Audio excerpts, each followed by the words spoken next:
अंतर्राष्ट्रीय महिला किसान वर्ष 26 के तहत नाबार्ड ने किसान के साथ एफपीओ हेतु भी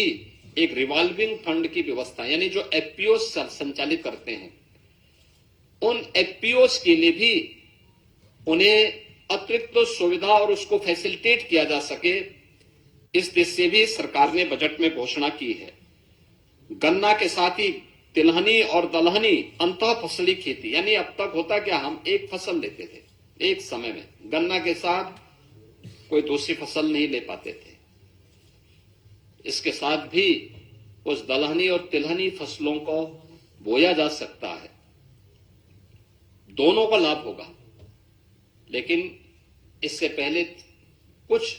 प्रगतिशील किसानों को हम लोगों ने प्रोत्साहित किया, लेकिन इस बजट में हम लोगों ने इसके लिए अच्छा प्रावधान किया है और यूपी के किसानों का जो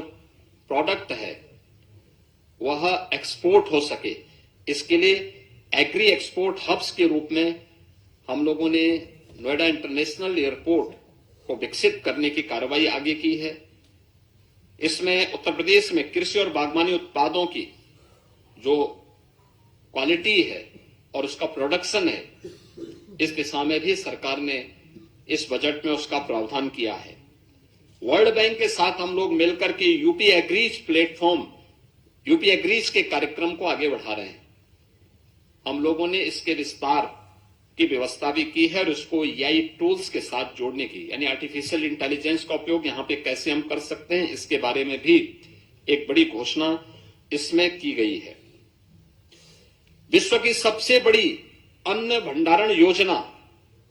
इसमें उत्तर प्रदेश में इस बार हम लोगों ने बजट में 2 लाख मीट्रिक टन अतिरिक्त खाद्यान्न भंडारण की क्षमता विकसित करने का टारगेट भी तय किया है।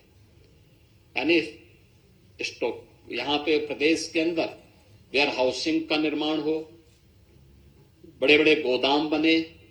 इसके लिए विशेष सब्सिडी की व्यवस्था, इसके लिए हमारी पहले से पॉलिसी है, उस पॉलिसी के दायरे में जो भी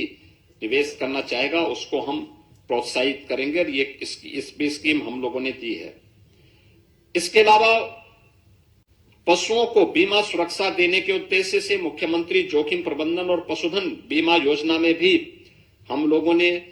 एक प्रावधान किया है, जिसमें 85% तक जो प्रीमियम होगी वह सरकार देगी और सरकार ने उसके लिए व्यवस्था की है। प्रदेश में मछुआरों को बेहतर मूल्य दिलाने के लिए state of art wholesale fish मंडी और फिश प्रोसेसिंग सेंटर के लिए भी धनराशि की व्यवस्था स्टेट में की है। लैंड ऑफ स्टेट में यूपी की प्रगति इस दिशा में देश के अंदर अग्रणी राज्यों में है और इस दिशा में उस जो कार्य करने की संभावनाएं हैं, इसमें वर्ल्ड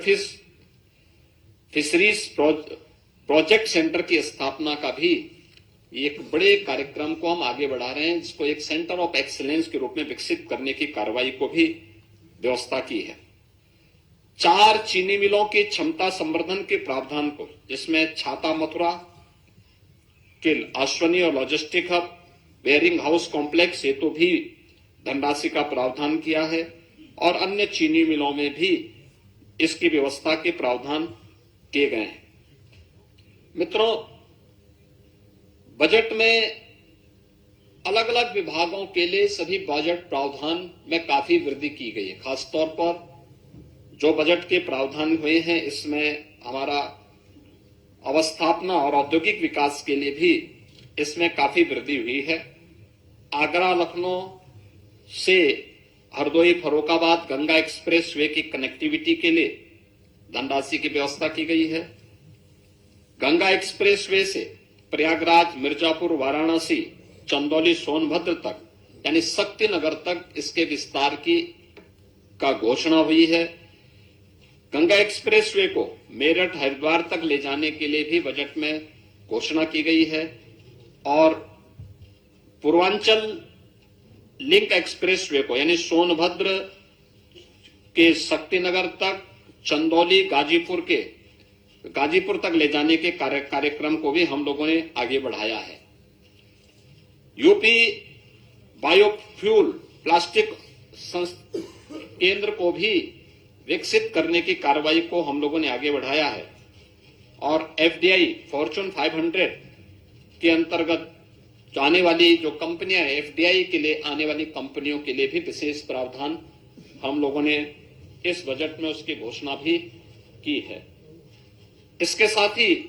एमएसएमई सेक्टर में काफी बड़ी संख्या में हम लोगों ने इसको प्रोत्साहित करने के लिए कार्य किया है और एक बड़ा घोषणा हर जिले में स्किल डेवलपमेंट के एक बड़े केंद्र को, जहां से हम हब एंड स्पोक मॉडल पर उस कार्यक्रम को आगे बढ़ा सकते हैं। इसके तहत सरदार वल्लभ भाई पटेल एम्प्लॉयमेंट जोन, इसके लिए भी प्रावधान की घोषणा की है, जिसमें 50 एकड़ से लेकर के 100 एकड़ क्षेत्रफल के एक बड़े क्लस्टर में स्किल डेवलपमेंट कार्यक्रम के साथ ही अन्य कार्यक्रमों को भी लागू करने का एक विशेष कार्यक्रम किया गया है।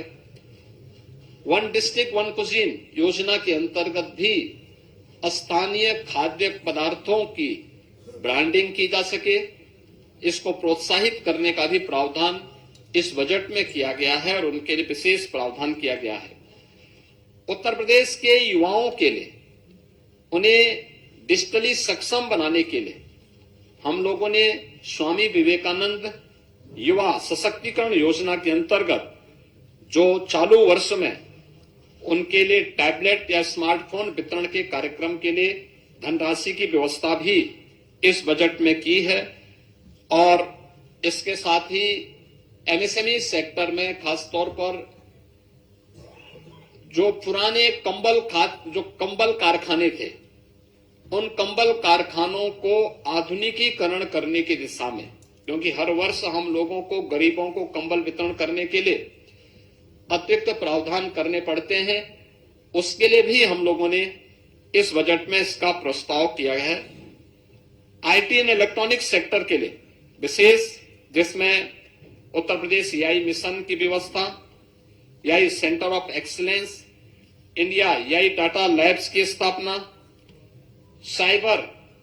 फ्रॉड को रोकने के लिए साइबर सिक्योरिटी ऑपरेशन सेंटर की स्थापना का भी विशेष प्रावधान इस बजट में हम लोगों ने यहां पर किया है। और जो मैंने पहले भी कहा है कि जो डाटा सेंटर की मांग को देखते हुए इसमें काफी बड़े विस्तार को आगे हमने इसका विस्तार किया है। प्रदेश में कई डाटा सेंटर की वर्तमान में स्थापना हो रही है, लेकिन इनका डाटा सेंटर क्लस्टर की स्थापना हो जो एआई के लिए आवश्यक है, उस दिशा में आज सरकार ने इसकी भी घोषणा की और इसके लिए बजट की घोषणा की है। और डाटा सेंटर क्लस्टर की इस नई योजना से भी हम लोग कार्यक्रम को आगे बढ़ा रहे हैं। उत्तर प्रदेश ने शिक्षा के क्षेत्र में कुछ मॉडल दिए थे, खासतौर पर ऑपरेशन कायाकल्प हो या फिर उन बच्चों के लिए जो निराश्रित थे या निर्माण श्रमिकों के बच्चे थे, उनके लिए अटल आवासीय विद्यालय के मॉडल दिए थे। अटल आवासीय विद्यालय के इंफ्रास्ट्रक्चर को ध्यान में रखते हुए उसी तर्ज पर बेसिक शिक्षा परिषद में हम लोगों ने व्यवस्था की है कि सीएम कंपोजिट विद्यालय की स्थापना, यह हर जनपद में 2-2 विद्यालयों के लिए हम लोगों ने धनराशि का प्रावधान भी इस बजट में सभी 75 जनपदों के लिए किया है। इसके अलावा प्रदेश के अंदर कस्तूरबा गांधी विद्यालयों, अभी बहुत कुछ हमारे विकास खंड ऐसे थे जहां पे कस्तूरबा गांधी विद्यालय नहीं थे या कस्तूरबा गांधी विद्यालय की मांग हो रही थी, वहां पे उनके विस्तार के कार्यक्रम को हम लोगों ने एक व्यवस्था की है। और प्रदेश के जो हमारे प्रसिद्ध स्कूल हैं, माध्यमिक स्कूल हैं, इसके अलावा उच्च शिक्षण संस्थानों के लिए भी, उनके शिक्षणोत्तर कर्मचारियों के लिए भी, वहां पे जो मानदेय पे शिक्षक हैं, इनके लिए भी हम लोगों ने कैशलेस यानी आयुष्मान भारत की तर्ज पर कैशलेस उपचार की व्यवस्था के लिए धनराशि की व्यवस्था भी इसमें की है। सभी प्रकार के शिक्षकों को इसके साथ हम लोगों ने जोड़ा हुआ है, ये सभी चीजें की हैं। आर्टिफिशियल इंटेलिजेंस का उपयोग माध्यमिक स्तर से ही हम करना प्रारंभ करेंगे, इसके लिए धनराशि की व्यवस्था की है। बालिकाओं के लिए निःशुल्क सैनिटरी नैपकिन की व्यवस्था के लिए भी धनराशि की व्यवस्था की गई है और ड्रीम स्किल लैब क्लस्टर के लिए भी धनराशि की व्यवस्था इस बजट में की गई है। इसके अलावा प्रदेश के अंदर अन्य उसमें हमारे जितने भी यानी टेक्निकल एजुकेशन में प्रदेश सरकार ने शिक्षा, कौशल, तकनीकी और सशक्त त्रिकोण के लिए AI, digital technology, defence manufacturing, semiconductor, data centre, data science जैसे उभरते क्षेत्रों में भी हम लोगों ने इसको और अधिक प्रतिस्पर्धी बनाने की दिशा में इसका प्रावधान भी इस बजट में हम लोगों ने टेक्निकल एजुकेशन की दृष्टि से प्रारंभ किया है। उत्तर प्रदेश सरकार स्टेम यानी science, technology, engineering and maths इसको बढ़ावा देने के लिए प्रदेश सरकार ने स्टेम एआई मिशन राजकीय पॉलिटेक्निक संस्थान और टेक्निकल इंस्टीट्यूशन के साथ हम इसको जोड़ने के एक बड़े कार्यक्रम के साथ आगे बढ़े हैं, जिसमें AI enabled lab, skill development के साथ इसको जोड़ने का कार्यक्रम और एआई से जुड़ी हुई जो सामग्री है वह स्थानीय भाषा में यानी हिंदी में भी उपलब्ध हो सके, इसके लिए कार्य हो रहा है। इसके साथ ही इस दिशा में नॉलेज पार्टनर के रूप डीप टेक के लिए प्रदेश के अंदर आईआईटी कानपुर, आईआईटी बीएचयू और अन्य संस्थानों को भी हम लोगों ने इसके साथ जोड़ने के एक बड़े कार्यक्रम के लिए भी धनराशि की व्यवस्था यहां पर हम लोगों ने इस बजट में इसकी घोषणा की है। प्रदेश में महिलाओं की सुरक्षा, उनके स्वावलंबन और उनके सम्मान से जुड़ी हुई कार्यक्रम को भी हम लोगों ने ई क्यूब के रूप में एम्प्लॉयमेंट, एंटरप्राइज और एक्सीलेंस की यात्रा को जोड़ते हुए पिछले 9 वर्ष में महिला श्रम बल उत्तर प्रदेश के अंदर 13% से बढ़कर के 36% हुआ है। इसको और अधिक बढ़ाने की दिशा में उत्तर प्रदेश सरकार ने एक विशेष महिला उद्यमी उत्पाद विपणन योजना इसके लिए धनराशि की व्यवस्था की है, जो अभी यूनियन बजट में सी मार्ट की तर्ज पर कार्य करेगा। इसके अलावा महिला उद्यमी क्रेडिट कार्ड की योजना भी घोषित की गई है, जिसमें महिलाओं की आय बढ़ाने, लखपति दीदी के लक्ष्य को आगे बढ़ाने, ब्याज मुक्त पूंजी उपलब्ध कराने हेतु यानी उन्हें छोटी छोटी योजनाओं के लिए ब्याज पर किसी बैंक से या किसी ऐसे व्यक्ति से उनको ब्याज न लेना पड़े जहां वह कर्ज के नीचे दबे, उसे ब्याज मुक्त ऋण की सुविधा उपलब्ध हो सके, इसके लिए धनराशि की व्यवस्था की गई है। और कामकाजी महिलाओं के लिए हम लोग हर जनपद स्तर पर उनके लिए श्रमजीवी महिला छात्रावास का विकास का निर्माण कर सकें, इस दिशा में भी धनराशि की व्यवस्था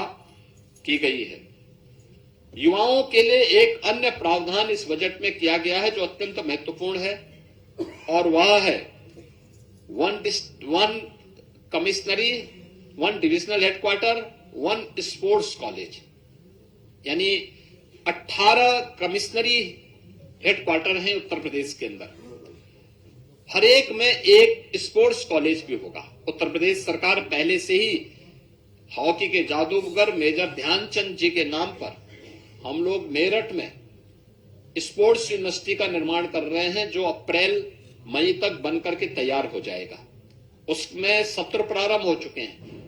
अब उत्तर प्रदेश ने 2030 के अहमदाबाद कॉमनवेल्थ गेम्स और 2036 के ओलंपिक की भारत की प्रस्तावित दावेदारी को ध्यान में रखते हुए उत्तर प्रदेश का युवा अच्छी संख्या में इन आयोजनों में भागीदार बन सके, इसके लिए 18 कमिश्नरी हेडक्वार्टर पर यानी डिविजनल हेडक्वार्टर पर हम लोग एक एक स्पोर्ट्स कॉलेज की स्थापना करने के साथ ही उन्हें एक स्पेसिफिक स्पोर्ट्स के लिए सेंटर ऑफ एक्सीलेंस के रूप में विकसित करने की दिशा में भी कार्य कर रहे हैं। इसके लिए हम लोगों ने धनराशि की व्यवस्था इस बजट में भी इसकी व्यवस्था की है। बाकी अन्य धनराशि की व्यवस्था हर ग्राम पंचायत स्तर पर ओपन जिम के निर्माण के लिए उसकी प्राथमिक